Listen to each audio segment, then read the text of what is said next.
right, good evening everybody. I want to welcome you to Catfish Friday Women's Art Collective May monthly meeting. Tonight is Saturday, May 19th, and we're here to have a conversation with artist Gladys Grauer. Gladys is not a native of Newark, but she definitely is an important artist in the Newark area, and she has a lot of experiences and a lot to contribute to the tradition of women artists in America and in this area.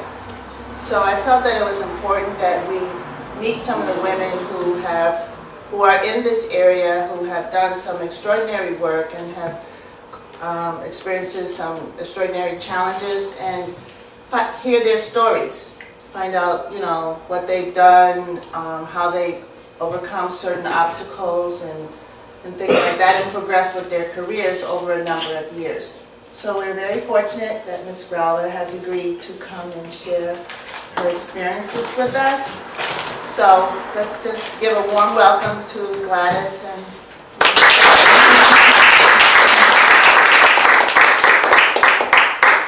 So Gladys, can you give us your full name and your age and where you were born?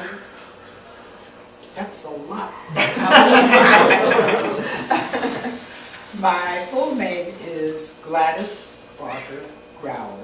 Barker is my maiden name. And I'm going to pause there because I did not use my maiden name when I first got married. I was born Gladys Frances Barker, and that's the name I used. But then I realized that I did have another family, another side to my family, so I decided that the Barker was more important than the Francis. So from the 60s on, I was Gladys Barker Grauer.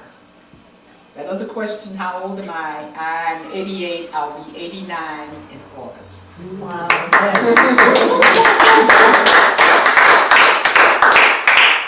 So can you tell us how your art career began? My career began when I first decided I was going to do art, or? Yes. Well, when I was in high school, you complain about schools today. They weren't much better then. People think it was better. In many ways, it's better today. My art classes were ridiculous. In elementary school, they had a superintendent a superintendent of art, who came to the school once a year and gave an art lesson. Oh. Where were you going? Chicago. It's supposed to be one of the best school systems in the country. Well, now that was true in the black schools. I'm not sure it was true in the white schools, because by the time I got to the Art Institute, where people from all over the world and from other parts of Chicago was coming there, I realized those kids had art. I had not had it in high school. But what happened in high school, they had Saturday classes at the Art Institute. And I went to those Saturday classes after I got in high school, and that was the thing that really gave me a start in art. Why I decided to do it, I'm not sure at this point, except I had an 8th grade teacher who, whenever I finished an assignment, she had a drawer in the back of her room and it had a lot of art pictures in it. And she told me, I don't know why she decided that I could look at those pictures. And I used to take them out and draw them. And I think that was in elementary school. When I got to high school, there was nothing there except chalk.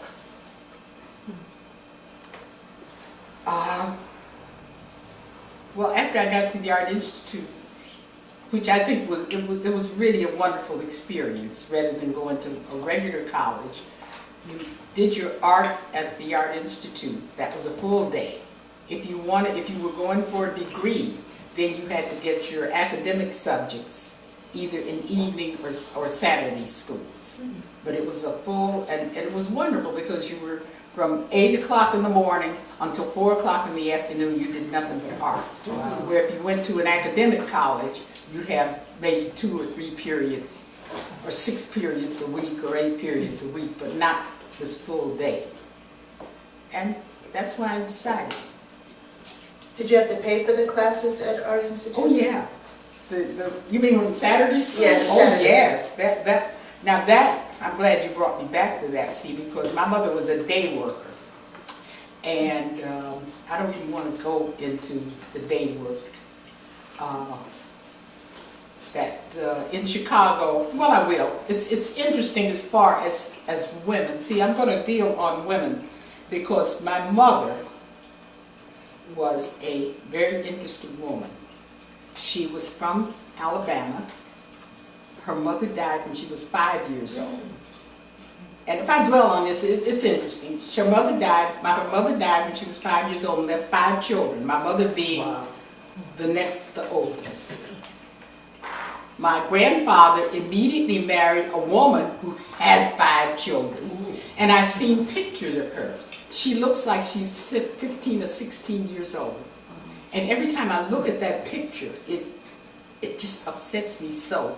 Because I think about this woman, maybe she was 18 years old, but she had 5 children. This man marries her, and she's marrying him because she needs somebody to provide for her and her 5 children. And he throws 5 children on her.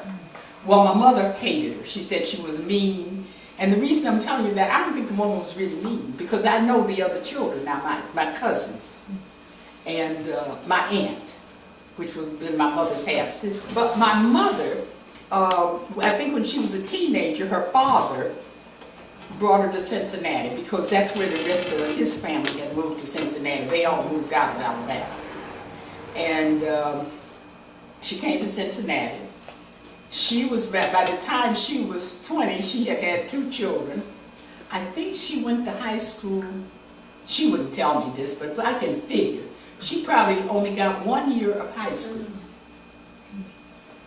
And I'm amazed at her because as my earliest memories is of us going to the library and getting books.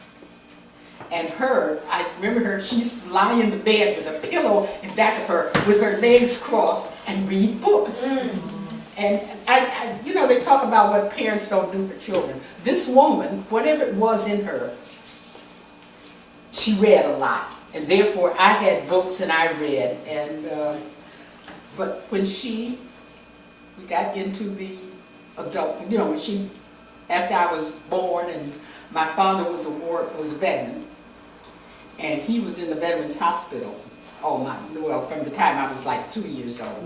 And there she was with this child, and she carried on very well. And I'll tell you another little thing. She married a second time. And this I very visually remember her sitting on the back porch, and a man that lived over there was looking out the window. And my mother's sitting on the porch, and I'm sitting there with her. And my stepfather comes out, grabs her, and goes, bang! Okay. And he insists that she was flirting with the man over there, which she was. But anyway, the next day, we were on a train going to Chicago. See, this was a woman, she wasn't going to be, I mean, she came from down there, but she was a real woman. All that man did was hit her one time, and that was it. We were in Chicago. Smart lady. And that's where I grew up, in Chicago. And I think there's other things that I would like to say. It's a woman thing. And as a child, you don't look at what your mother does. You don't even think about it. She's your mother. During the Depression, I would get very angry with her because I wanted some, what was those? Spectator pumps. And I knew she had money. But she wouldn't buy me these Spectator pumps. What, did bills have to be paid? Did food have to be, children don't think about that. I mean, I wasn't a child, I was a teenager. But anyway, now for me to go to art school, she had always said that I was going to be a doctor. Or I was going to be a nurse. I was going to be something like that. But I went to art school. But she accepted it. So I could tell other things about her as a woman, because we're as women. And also, I guess that's part of me. I mean, having had a mother like that, that was strong. So you went to the Art Institute of Chicago. So when did you know that you were going to really do this for work, to make money as a career, so to speak? Make money? Well, make a living, try to make a I living. thought, well, when you're in an art school like that, you think you're really the greatest. And what happened in Chicago, when people graduated, if they didn't get jobs right there or whatever, everybody went to New York because that's where you were going to make it. And that was the biggest joke in the world. At that time in New York, what artists were doing was painting on, they had these factories, garment factories. And at that time, hand-painted blouses, hand-painted shower curtains, hand-painted turtles, hand-painted wallets. Everything that was in that garment district, that's where most of the artists were. What year was this class? This was 44, 45, 46, 47. And in the late 40s. And that was the thing. And it was just like the garment industry. You work in this place and they paid you about a piece, just like the garment industry does. They pay you, let's say you're painting a blouse and you get 3 cents a blouse. Somebody says, hey, I'm painting turtles over here, they're paying 5 cents a blouse. So the next day, and the folks, they don't pay you off just like they did the garment workers. You say, they pay you off, so you go over there where they pay you turtle. Then there was a place, shower curtains, they were paying you 50 cents a curtain. But anyway, in the meantime, you're trying to get hooked up with artists. I found New York at that time. It was a male dominated, black male dominated, and they were not too nice to black women. No, I'm serious. They weren't. I mean, whatever was going on, you were not really going to be a part of it.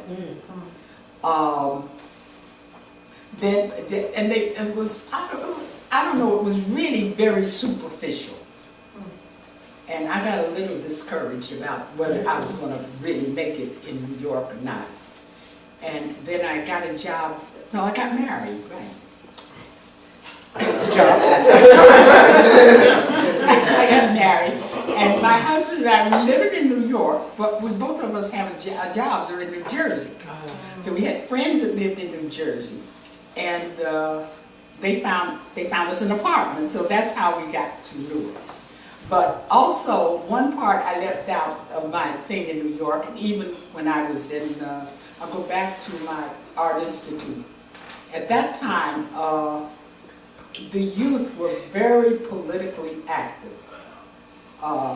You had the Russian Revolution that had come out of World War I. So you had a strong Communist Party, you had a strong Socialist Party, you had strong Zionists, labor Zionists. They're different from the ones. They're very different from the ones in Palestine right now.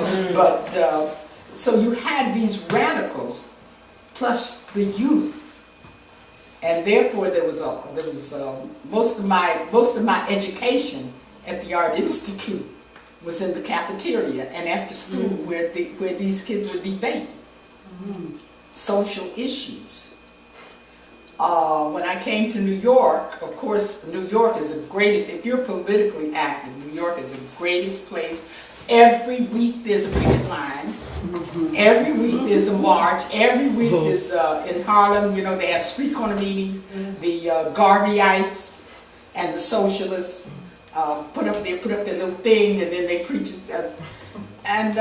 So that was really a big education for me. And that's mostly what's in my paintings. It's not that, but my way of thinking. You have to realize I came up during the Depression. During the Depression, there was a lot of the unions were being organized at that time.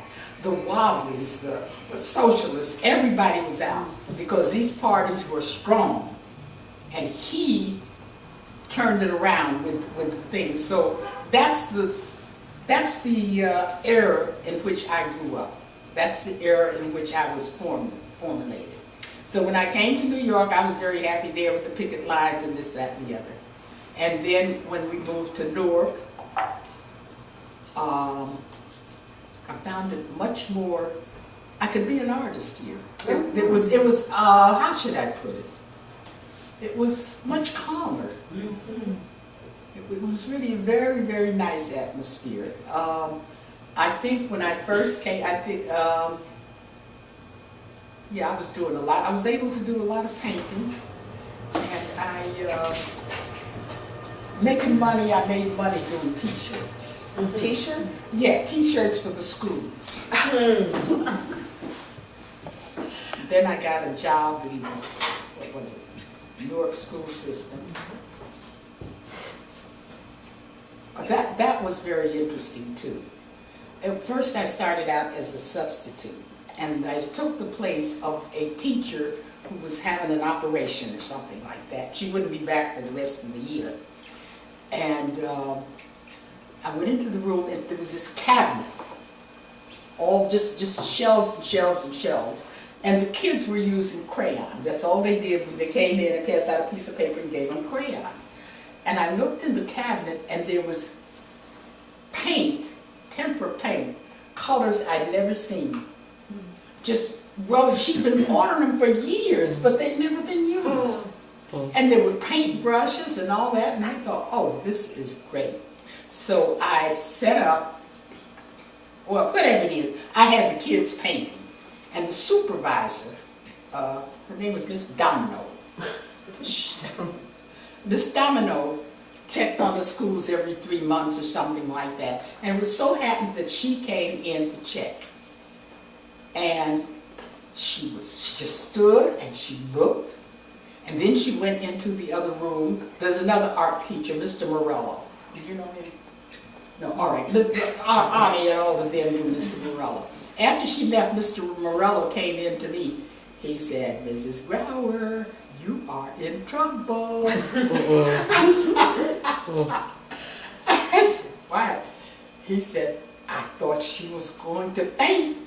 He says, you let the children get out of their seats and go and pick the color paint they want to use.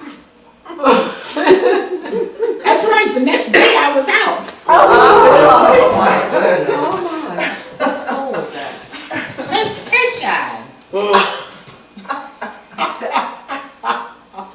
Next day I was out. So I said, well, I guess that won't work.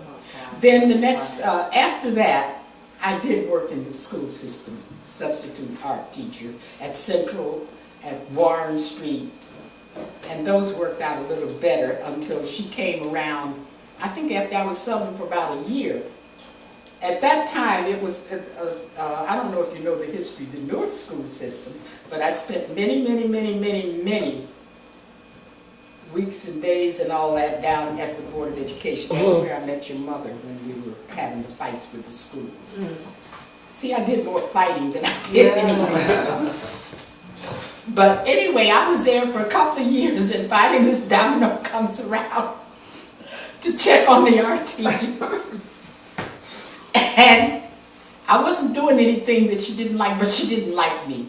But the principal stood, you know, two principals, I was in two schools, the two principals stood up for me. So I stayed in that. Then you had the riots, and after the riots, I got a gap that, you know, things opened up because, I don't know, yeah, I'll tell it. Yeah. I mean, you can sue anybody want to sue me. You can Yeah, that's right. But my thing was, not my thing, but after the riots, most of the Jewish people moved out Newark. Our theory was that the Italians said, we'll fight for it. You know, and they stayed and they held their ground. Yeah. For some reason, the Jewish people, I think it's part real estate. Well, look at their history. Yeah, but look at the real estate. Look, get them scared and move them out. sell all know, that but, property? you know. There's two things going Yeah. there. There was two things going there. One, their history, and the other was that. But anyway, it opened up a lot of things. Lee Bernstein was a South Ward councilman at one time. And he was talking to me and he said, blah, blah, blah, you know, well, the Jewish people are going to move out and blah, blah, blah, blah, blah, blah. I said, yeah. I said, well, they need out. They better not try to come back in. But I was just, I didn't know it was going to happen. You know, I said, that's good, you know. But anyway, well, in a sense, it was good because it opened up, I got a gallery and a nice gallery on Bergen Street. And so that, I didn't realize it at the time, but there was no other art gallery in Newark, anywhere. And What was the name of your gallery? Do you remember? Art, A-A-R-D. And A-A-R-D, you know, the Aardvark. That's the first four letters of Aardvark, the anteater. And the art gallery was, by being in the neighborhood, that was a wonderful experience for me because people who knew nothing about art it was on at Bergen and Lyons. And they would come in, you know, it sort of became a neighborhood thing where people would come in and eventually bought little pieces of art. But we had a lot of exhibits. And what happened there was that there was no gallery in Newark. When I opened up the gallery, these people, artists, Ben Jones, Ani, Russell, just all of them, they had no place, and I didn't know I was making a place for them. As I say, you do what you do, and you have no idea what effect you will have on people or a community or a city. You don't realize that until it actually happens. And then the Star Ledger finally realized that there was a gallery there. And they started coming out for the exhibits. And what else could I do? Okay, so let's talk about, you kind of skipped your marriage a little bit when you got married. Because when you got married, you had children. Yeah. And you continued. After we got married. Yeah. Right, after. That's the operative word. So how did all that work out? Were you able to manage? I got married, and my husband was a very interesting man because he knew absolutely nothing about art, but he thought I was just the greatest artist in the world because he knew nothing about it. And I had designed I had done some textile designs. And they weren't that good because I really wasn't a textile designer. But I had played around with it. So he takes these designs without telling me, and he goes to New York to these textiles. I said to him, how could you do that? I said, that's not the way you present stuff. You know, you have to have it mounted, and that's not the way you present stuff. Anyway, I had 4 children. At the time that I opened the gallery, my youngest child was 8 years old. The oldest one was graduating high school. So they were at an age where they could really take care of themselves. They didn't need mama at home all the time. And by the gallery being just a few blocks from my house, the youngest one could get out of school and come there instead of going home. Where was or the they could gallery? go home because the older kids were home. Oh, you took over this existing gallery? No, there was no galleries in Oh, Newark. you made it. No, You made I made it. It was a dress shop, and I made it into a gallery. Well, with the 4 children, they were a big help too. And during that, well, as I say, we did a lot of exhibits, and many artists had their first exhibits there. I think Russell, Ani, Alita, Nettie, Janet was new in Newark. She had come Janet from Taylor Pickett. Yes, she had come from Michigan. I can't even just think of all the people that was involved. The one artist from East Arm, because there was a gallery that, I don't know if it was a gallery, but there was a group there, but they didn't really have a showplace. So they started coming there. So actually it became quite a center. As I say, I didn't plan it that way. It was just something that was needed. I didn't know it was needed. I needed it. But I didn't know it was anybody else needed it.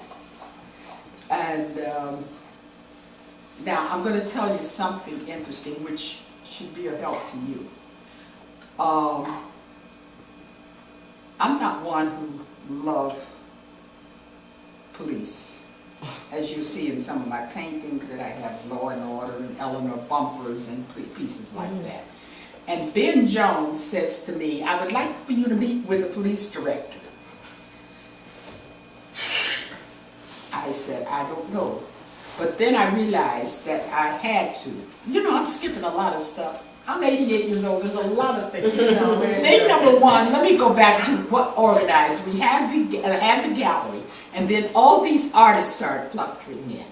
Then the National Conference of Artists got in touch with us, and we formed a branch in Newark. So therefore, we just really had a real collection of artists. And so that was what it was. So Ben told me to meet with Hubert Williams. And I said, I don't think so, but I'll try. And then I realized... Director? Hubert Williams? Yeah, the director. Police director. And the thing is that I did learn from all my socialist activities, etc. When you represent a group, you're not representing yourself. So whether you like the police or not, if you meet with them because you're meeting with them for the group, not for your personal self. So I met with him, and it was 9 o'clock in the morning. I got there on time, and he comes in a few minutes later, and he introduces himself, and we shake hands, and he said, would you like a drink? I thought to myself, this is not going to work. 9 o'clock in the morning, do I want a drink? I said, no thanks. So he had a drink. And I'm sitting there, this thing is not going to work, but everything went right, you know. And just as we talked, and just as I was leaving, he says, is there anything that I could do for you? Is anything as far as art or something? I said, well, the Newark Museum never shows black artists. He says, oh, that's no problem. He says, the Newark Museum, the city pays the Newark Museum's utilities. He says, they have to do what the mayor says. And at that time, Gibson was a mayor. And Hubert Williams, I'll tell you something about him, a brilliant man, in spite of the drink in the morning. He immediately told me to sit down. He called Gibson up, and he spoke to him. He says, you know, blah, blah, blah, blah, blah. And evidently Gibson did whatever he would say. So Hubert then called up Sam Miller at the Newark Museum and said, could we arrange a meeting with... So he said yes. Now previous to that, about 2 years before that, I had decided that I was going to become a volunteer at the Newark Museum. Because we had all these complaints from the outside, and my theory was, well, get on the inside and see what's going on. So I became a volunteer at the Newark Museum. So therefore, when Hubert Williams said Gladys Grauer, so he said, yeah, he'd meet with us. So we met with Sam Miller and Fern Thorough. Anyway, Fern was her first name. She was a curator of painting. We met with her and Sam, and he says, shrewd. I took a leader with me. I also learned you don't go to meetings by yourself. I took a leader with me, and we sat there. We had decided before. We knew what they were going to do. Yeah, you can have the exhibit. Go ahead, have the exhibit. We'll give you this room over here. So that's exactly what he said. He said, well, you know, when you get everything that... And I said, I really don't know anything about curating a show. And Alita says, I don't either. You know, we really don't know what to do. How do we pick? So Alita says, well, so she said, well, Fern, so Fern said, so decided that Fern and Sam and Alita and I would curate the show. That they would curate it and we would because otherwise they let you fall on your face. Yeah. They let you go in there and make a fool out of yourself. So now we got this thing. Now we got to get artists. You know, we can't just have this, that, and the other. And somebody, I knew,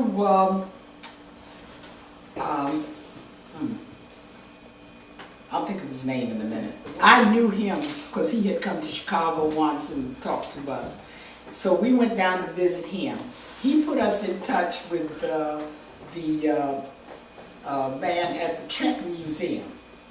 And he was the director of exhibits. He put us in touch with him, and he put us in touch with all the artists down South Jersey. And so anyway, at that time it was slides, so we got these people to send their slides into the Newark Museum, and that was one of the best, until they had these other shows recent, in the past 10, 12 years, that was one of the best shows that they had. With the National Conference of Artists, when we decided that we were going to establish a chapter, and we start contacting people, we say, well, the best place, let's see if we can have it in the Newark Museum. So since I was a volunteer there, I said, Mr. Miller, can we have a little room? And so he said, oh yes, of course. Now I'm going to go, another thing on Sam Miller. The fact that they didn't have black artists at the Newark Museum wasn't Sam Miller. It was the fact of not knowing what was out there. Once we had that show there, they bought, Willie Coles had a show, the museum started having When was black your show? shows. They bought black art. When They was have your a show? collection. Pardon? When was your show? Oh boy. It was, Oh boy. 60. It was in the 70s, and you know what? It's if you look online, somewhere there's something about it online, on the internet. I'm not good at remembering what years. But it you was. must have documentation, you think, maybe a fire or something you wrote up. That was one thing we slipped up on. We were new at this. We should have gotten a catalog. If we had realized, we should have gotten some of our organization to do a catalog. So the people at the museum. But the didn't- only documentation of it is in the New York Times and online. Okay. Oh, wait a minute. Oh, it was the NCA show, the NCA meeting. And Sam Miller said we could have the meeting. So then we started contacting artists, and we had about 150 people from New York, New Jersey to come to this meeting. So we had a pretty big chapter. Oh, another thing, now we had exhibits.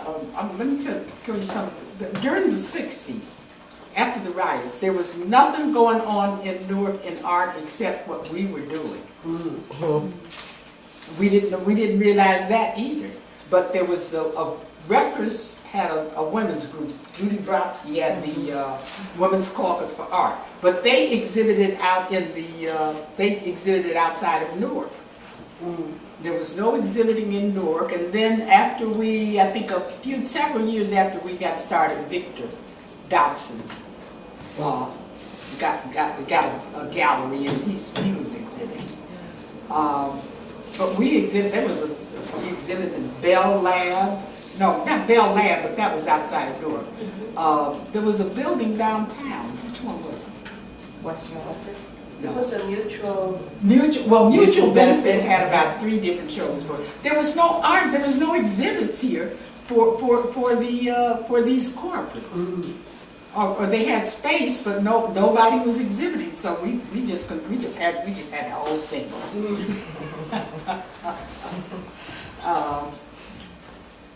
Of course, we did some strange exhibits too.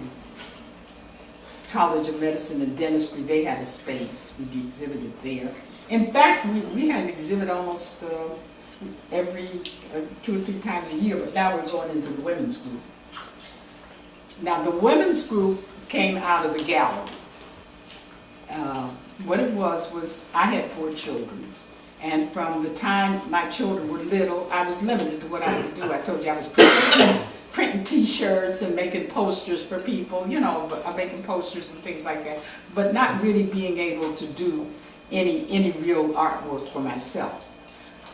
And at that time, there was Alita, there were several women. And I thought to myself, so I was the oldest one, and I thought, these women are young. And either one or two or three things are going to happen to them. They're going to have children. They're going to get involved with their children. They're going to be, their husband, Janet's husband was a lawyer. They're going to be tied up with his career, etc. And they shouldn't have that love. So while I got them, let's form a group. And we did form a group. There was, I think Women Bird, no, she was in the group. No, she wasn't in the beginning. That's not important. There was, I think, 8 or 9 of us. And we formed this group, and it was, what did we do? I think we all put in $50 in the beginning. We just put the $50 in, opened up a bank account, but there was no dues or anything like that. We had certain bylaws that you had to be serious. You know, this is the game where you play and you come once every 3 months and do this and that. But we said that we had, as a group, we had to exhibit at least 3 times a year. That's what we set the goal at, 3 times a year. So that's about every 4 months. And you could not have more than 2 pieces that you had in the previous exhibit. You had to have new work. New work. And the basis of that being your husband, your child, your job. All of these women were working women too. And you see, these 3 things can take up your life. Each one. But you have to make space for this one. And that's why we had this thing where you had to exhibit every 3 months. I think it was 3 times a year. You had to exhibit at least 3 times a year. And that's why we were frantically looking for places to exhibit, and they were there. And in fact, all the women, it grew up, I mean, they grew in their art. I think you know every one of them. Now, whether they would have done it without, I can't say. But I know Alita, she was teaching. And teachers, that's something very interesting. I did a workshop one time for teachers. And a watercolor, transparent watercolor, because I was going to do a workshop with their children. So what they did first was let me do the workshop with the teachers, so that when we did this workshop, then they could go back to their class and finish up the project. I had one teacher who would not paint. She stood, and everybody else sit down, they tried. She would not paint. And then I tried to talk to her a little bit, and I saw that she wasn't going to do it, and I didn't want to embarrass her. None of these teachers, every one of these teachers sitting at the table said they hadn't painted since they left college. And that's something that some teachers are good artists, but they don't do it.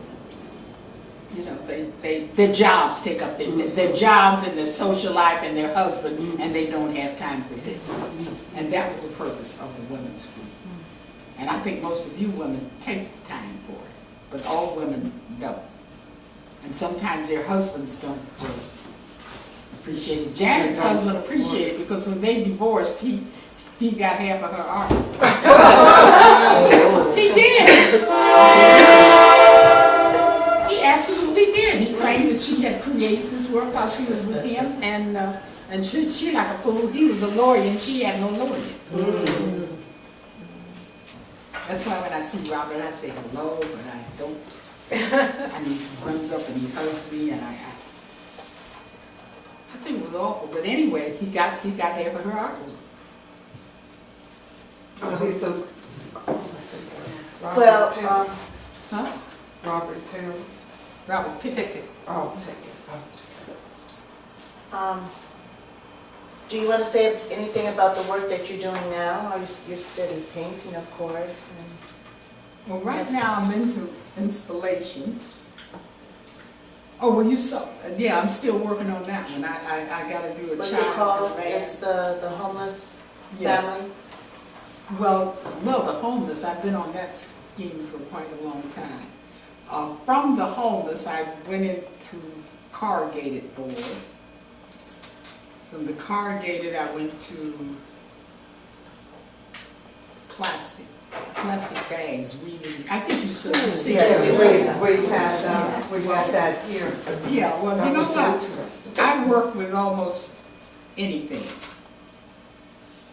Last year, did you see the scarves I made? Did I show it to you? No. I didn't show it to you. All right. I am, let's see, I have a cardiologist. I have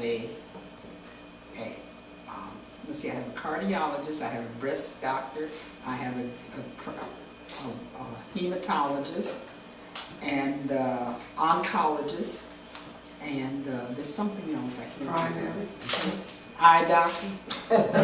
Anyway, I said all that to say, of those doctors, there's only 2 that you don't have to sit and wait.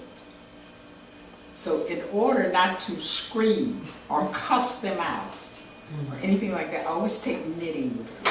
So if I have to wait for an hour, it doesn't matter because I get 3 or 4 inches knitted, you know, etc. I'm telling you all that to tell you that I've been knitting since I was 7 years old, so I don't use a book or I don't have a pattern, I just go, okay? I ended up with, I made scarves, long scarves, different weights of yarn and different stitches and fuzzy and all kinds of stuff. Last year, I knitted 37 scarves. Yes, I didn't know I had that many. I just finished them and then I put them in a box and I put them in, and so I decided those were going to be Christmas presents. So when my daughter came over, I said, you know, look in your Christmas presents in the box. And she started pulling them out. Of course, she wanted them all. But anyway, she started pulling them. They were 37. So that's what so that's one thing that I do. I knit. And also, I don't feel that I'm wasting a lot of time because I use the Essex County transportation bus. So while I'm riding on that bus to the doctor, and then I sit there in the doctor's office reading. So, What about your series? What is it? Something about law and order? law enforcement or something? law Killed by law enforcement or something? Oh yeah, I have a series of those. How is that going? I have a series of those. I'm still working on them. Actually, I have these books.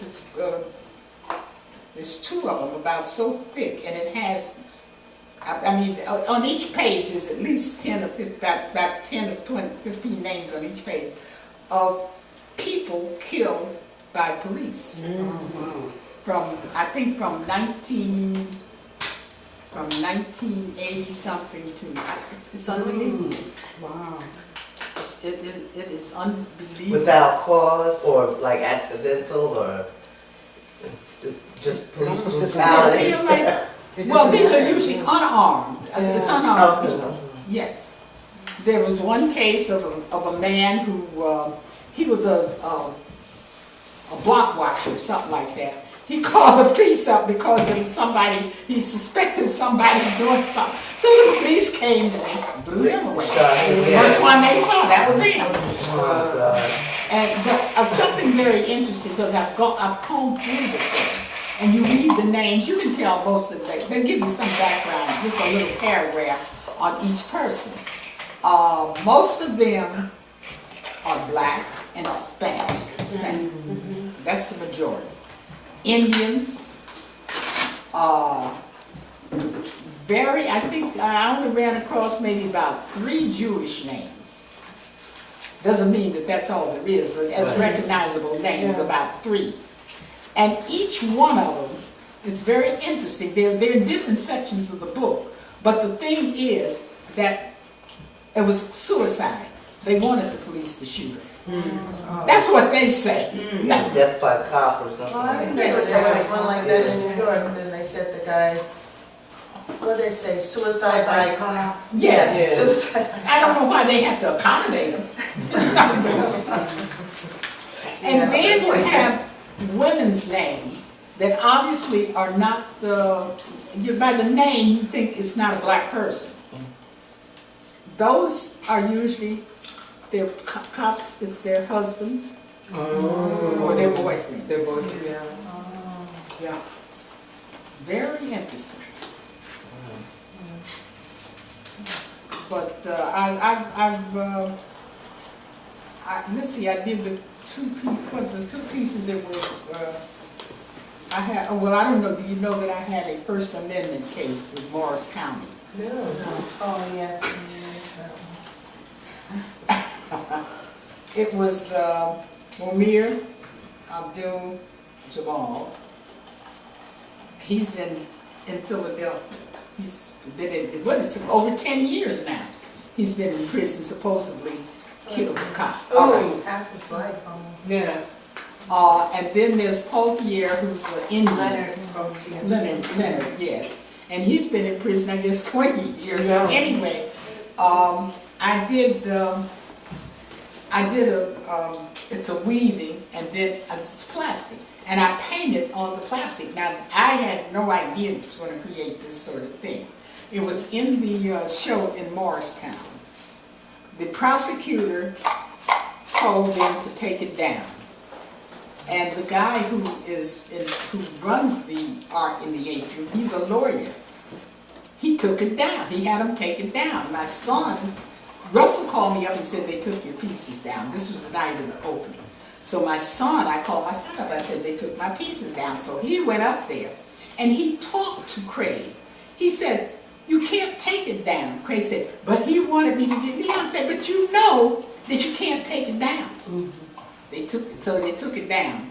And then when I came, they said, well, you know, they was going to give them to me. And my son said, no, don't take it.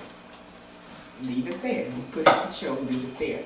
And anyway, he got a lawyer. And this is a women's thing too. The woman that he got, these two women lawyers were two women that my son had worked with.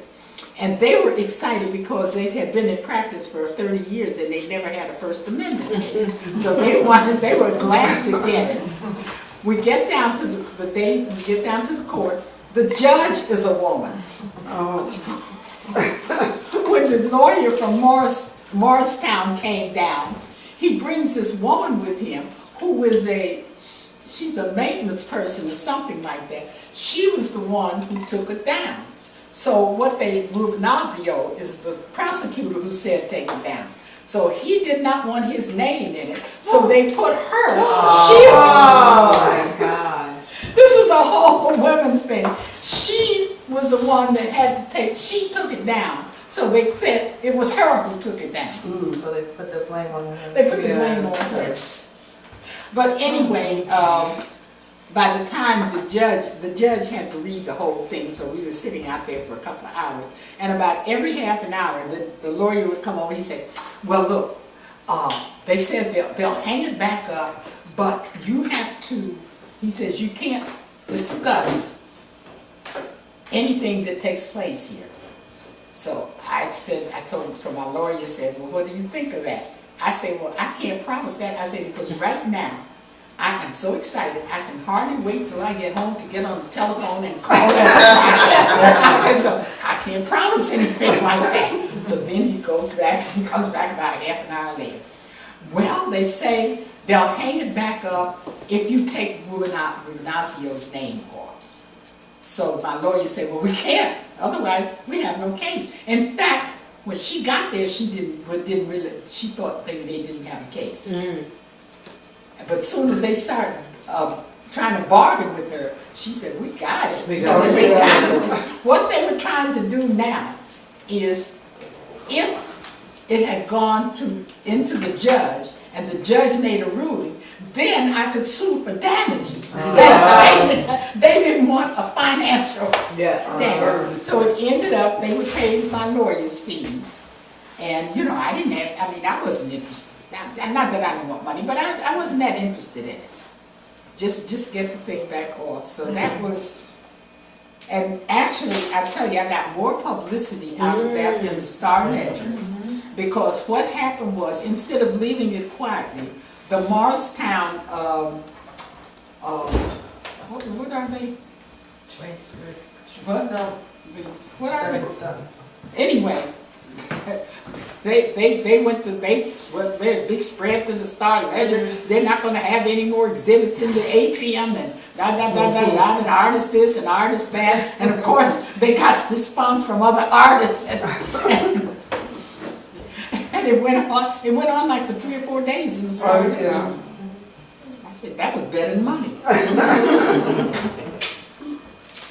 Does anybody have any questions for Gladys? I'm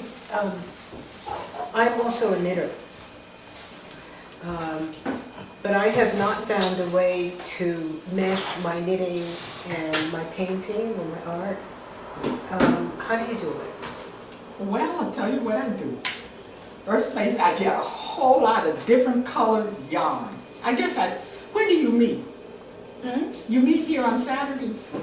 Yes. Well, we have meetings, you know, once a month.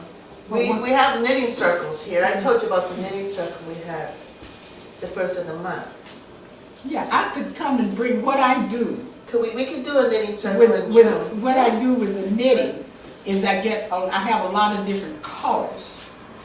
And also you can knit shapes. Now there was one scarf that what you can do is you can have a color here and run it like this up here, and then over here run another color. I do that with colors, and also with different things. Like this can be real open down here, and then you can rib here, and that makes it come skinny. And then you can increase, and you can make a scarf. That's what I do. As I sit there, I just think of these things to do. But all to wear, not to put on the wall and exhibit. No, I weave to put on the wall. You weave. Okay, so that's the answer, weaving. Yes. And I'm trying to get some looms for here. I spoke to Tony about it before. Oh, that would be exciting. Yeah, because you can weave, like the plastic. I'm trying to think that I paint on the fabric. No. But you can weave in all kinds of color, even with fabric. Now, I started out weaving with fabric, and I used only print material, not the solid colors. Okay. And like I have one that's a little boy. It's a brown boy,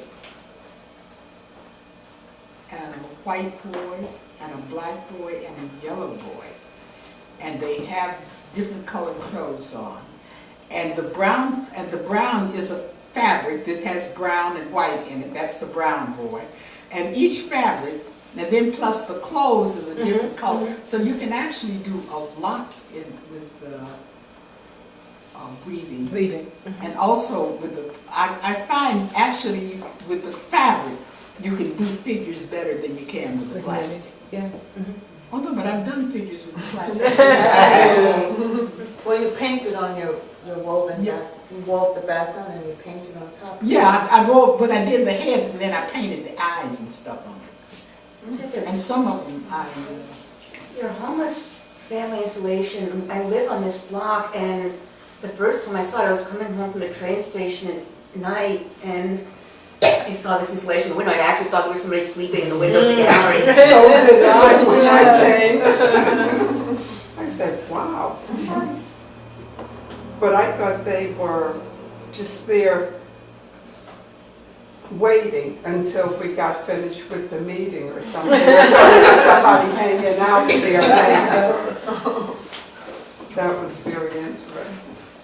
But with the knitting, I've never done figures. And I've never done anything other than just the play with the colors. What were you teaching down at the Newark Museum? At the Newark Museum, I did a painting class. Did Did you take jewelry there? I remember it. Yeah, I used to practically live there. So did Gladys. Who was running the department before? The person running, you were very close to that person, running the arts workshop. Oh, yeah, well, I worked in the arts workshop for a good while. The woman that you're talking about before Steve, Right. Steve robbed her of her, shouldn't say it. But what was her She name? got robbed. Was she Betsy? Betsy. Betsy Global? Yeah. Yes. Yeah. She thought she was going to get that position, and they went out and they hired Steve. It was quite a blow to her, I think. Would you share a bit about how spirituality informs your work? How spiritual? I don't know. Or politics? Well, it's both. Let's put it this way. You feel what you do. I think that my art is a whole part of me. Well, I can give you an example. A lot of things I do have a lot of people in it. And I think the piece that Russell had, the Black Family, I don't know, have you ever seen it? I think so. It was at the one at Rutgers. It was going to the corrugated. No. Oh, no, I know what you're talking about, the one in Nettie's house. Yeah. Yeah. Actually, anything I do, I feel it. There's nothing I do that just, that is just this. Everything I do, I feel it, it's a part of me. The people in the thing, sometimes they say that you paint your family, the people that you know in your work, but all I can say is I feel everything I do very strongly. Would you ever exhibit something that you have good intentions, you have an idea formulated in your head, but as you work on the piece, you find that you don't like it, and you're just like, I'm not going to show that. Do you find you critiquing your own work to the point where you don't think anything is not worthy of being in a show? I know what but you mean. Yeah. No. You like everything. Well, you find value in everything. You know what I know what I find in my work is, I tell you, when I was in art school, we were taught that when you are going to do a painting, you visualize the whole thing. And I did that for a long time, but that doesn't work. Because a piece grows as you do it. Right. Now I can give you an example of exactly what you're saying. I started out with a piece, and I hadn't finished it, but they had told that they wanted the size and everything. I told them the size. But then I did this thing, and it was a piece of watercolor paper. And I paid $18 for that piece of watercolor paper. Really nice thick piece of watercolor paper. It was a mess. Okay, so what I did was I cut out the part that was good. And I put that part, the bad part I put over there. And then I did that, and then actually what happened to this thing that was supposed to be a painting, it became layers. And then this bad piece was also put back into it. You see, a piece of art grows as you, I can start out with this and this and this, but it grows, it becomes a part of you, and it grows as you work on it. And it's not what you, it is what you started, but as you work, it grows.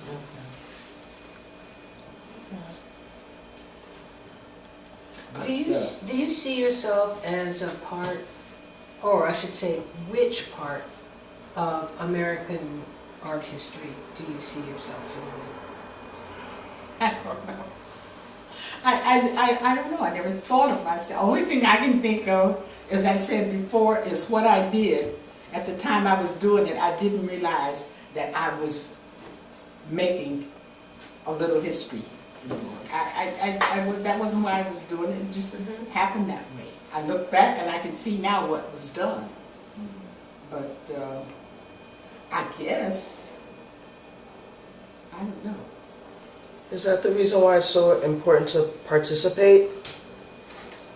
To participate in terms of, I don't know, there's this term that I use called self-segregation that some of us tend to do because we do not see ourselves, and then we have to go above and beyond to include ourselves, to be a part of it, to participate in order to make our mark, in order to do something relevant.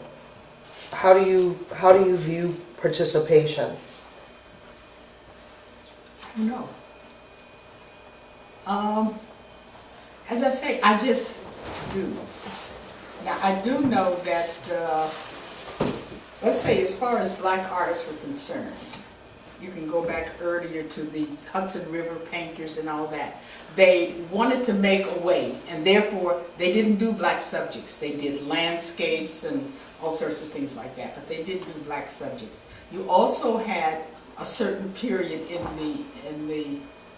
in the modern age with black artists who not so much black artists, but the critics of art did not like figurative black art because it was too figurative. It's figurative, yeah.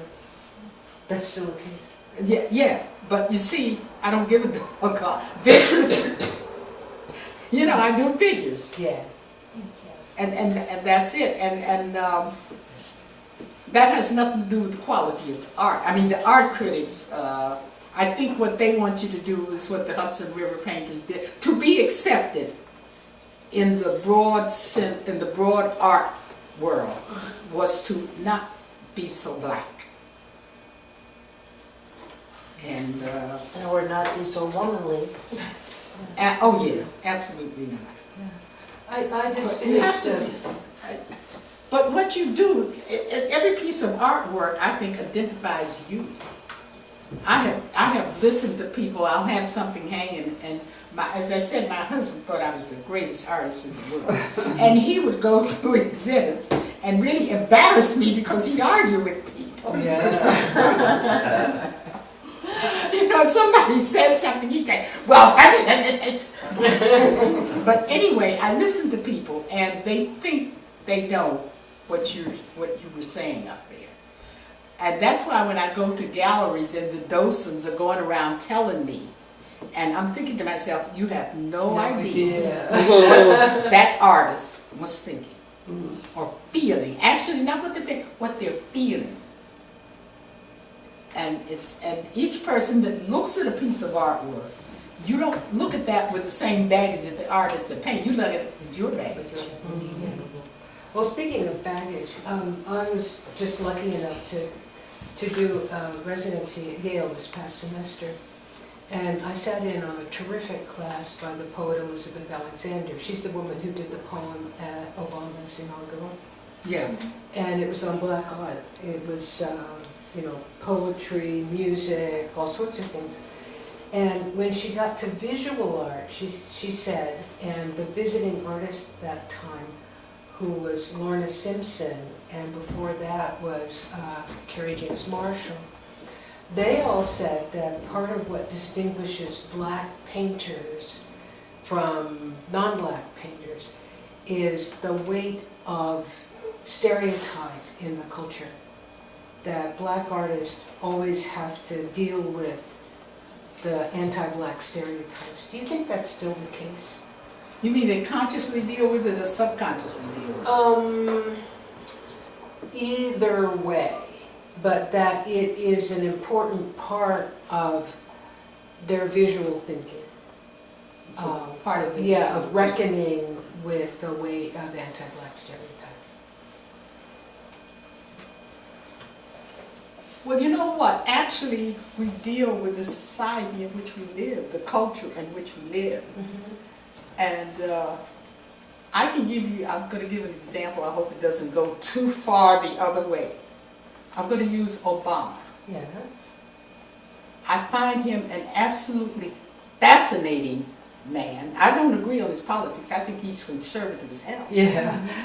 But as a man not raised in American racism, he is the only black man that could have had that position because he doesn't carry that baggage. Yeah. He comes in as a Immigrant. as a privileged. He considers himself privileged. He doesn't consider, I don't know if I can get to what you're saying, and it's a very deep subject. We live in racism. It's ingrained in all of us, black and white. Yeah. There's no way that we can sit here, any one of us, and say that we're not aware of the fact that we're black. Yeah. Okay? And that it carries certain things, certain reactions, certain things that people will say, certain things that people do. We walk into a room and there's a reaction. Now, Obama was not raised in that. He only met it afterwards. When I was in college, I met this African student. And at that time, there weren't that many coming to this country. Right.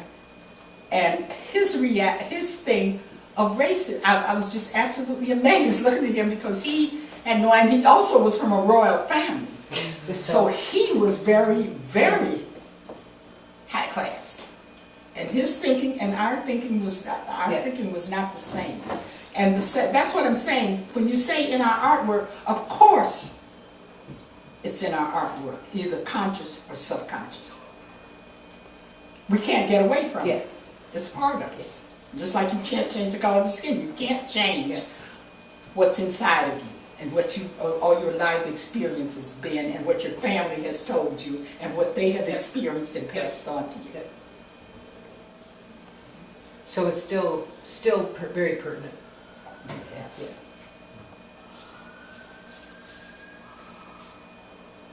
Which I think is what makes it difficult for the critics to deal with, because they're carrying different baggage than we are. You know, I mean, they don't have the same understanding of what we're doing as we do. Right. You know, Kerry James Marshall said something really interesting. You know, he was sitting up with Elizabeth Alexander. They were doing kind of what you're doing here, and we were all in the pit listening. And she asked him about the reception of his paintings, and Duke Power in North Carolina had bought one of his big paintings of the very black people. And the concerns that came up about the painting were from the black employees who saw the name Kerry James Marshall, assumed that someone with 3 names would be a white person, and that it was part of this tradition of anti-black stereotype. So they were upset. And so the company invited Kerry James Marshall there, and he confronted the employees. I don't think he was very sympathetic with them. I think I wouldn't have felt sympathetic with them, but I would have kind of empathized, I guess. But as he was talking about this, he said that he wanted to paint figuratively, but he didn't want to get into the politics of skin color among African Americans. So he painted all his figures black, black, black. And it kind of worked. You know, I had an experience like that at Petshine. This Corvicchio was the principal, and she bought a painting. Corvicchio, that name sounds familiar. Miss Corvicchio? Short, blonde lady? Oh, yes. She was my principal at one of my schools in grammar school. Oh, I know where she was. Alexander? Before she went to Alexander Petshine. Street. Well, she bought this painting, and she showed it to, she called me up, and she told me she wanted me to come by her office in the morning. She wanted me to see this painting. She bought this big painting. It was painted by an African young man. It was a mother.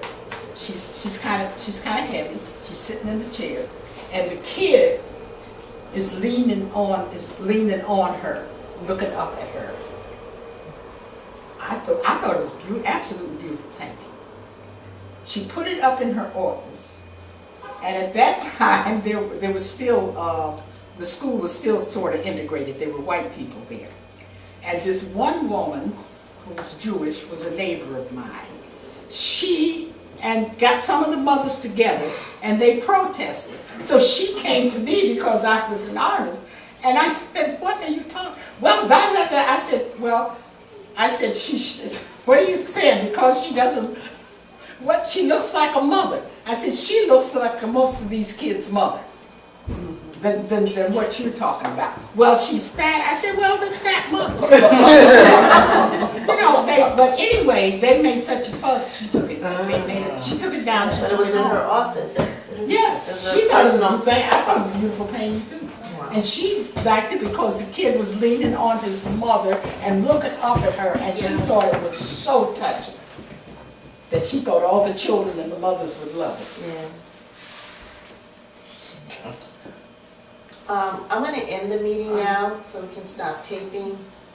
Just want to thank Gladys so much because this was we learned so much about you, your history, about the art scene in Newark in the 60s and what you contributed and what you've given to us too.